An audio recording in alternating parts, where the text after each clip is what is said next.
Histoires africaines, ce jour va à travers son récit oral vous parler d'un homme exceptionnel, grand penseur, savant, théologien, homme politique, maître soufi sénégalais, calife de la confrérie Tijaniya, un des pères du panafricanisme et grande figure emblématique de l'islam.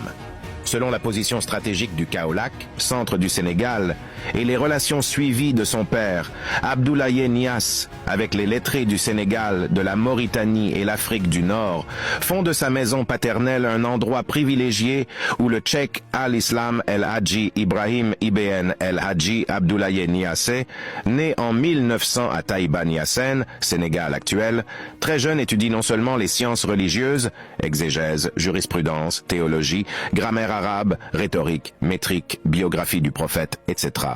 Mais également acquiert un goût prononcé pour le mysticisme musulman. Son premier ouvrage, Rue al-Adab, écrit à l'âge de 21 ans. À la mort de son père, en 1922, son frère aîné Muhammad, Khalifa, prend en charge la communauté des Niassènes, et Ibrahim enseigne dans les écoles coraniques de son père de Taïba, Kossi et Kaolack. Son érudition et sa piété lui attirent très vite de nombreux adeptes. Dès 1930, il se proclame héritier spirituel de Ahmed Tidjani et obtient l'allégeance massive des disciples de son père, ainsi que celle de nombreux Tchèques morts qui l'initient à la Tarbiya, initiation mystique, dont le but est de parvenir à la Ma'arifa, gnose, initiation qui marque la spécificité de sa branche de la Tijaniya. Toutefois, son audience reste limitée jusqu'en 1937, année où il effectue son premier pèlerinage à la Mecque et y rencontre l'émir de Kano, nord du Nigeria, Abdoulaye Bayero, qui renouvelle son affiliation à la Tijaniya auprès de lui et l'invite à Kano. Il y obtient l'adhésion de la majorité des oulémas de la Tijaniya, qui, dès la fin de la Seconde Guerre mondiale, se font les moteurs de l'expansion de son mouvement dans toute l'Afrique de l'Ouest.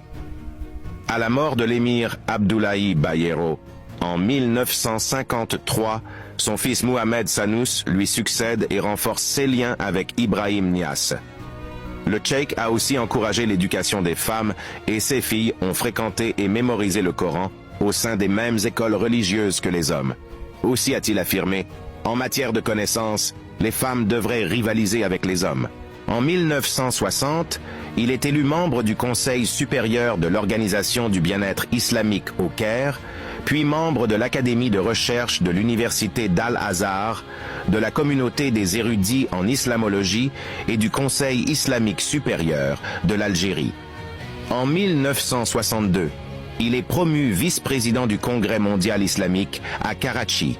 Il est élu membre de la conférence générale de l'Académie de recherches islamiques, CIS au Caire. En 1966, il participe à la conférence tenue à Accra sur le thème « Le monde sans bombe atomique ».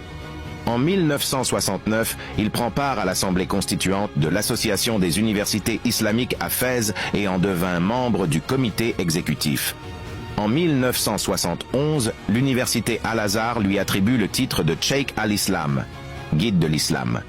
Il fut par ailleurs le premier noir africain à présider la prière dans la prestigieuse mosquée d'Al-Azhar. Comme diplomate sénégalais, Baye Niasse rencontre de grandes figures politiques telles que Gamal Abdel Nasser, président de l'Égypte, et le panafricaniste Kwame Nkrumah, avec qui il était très lié, ou encore Zhou Enlai.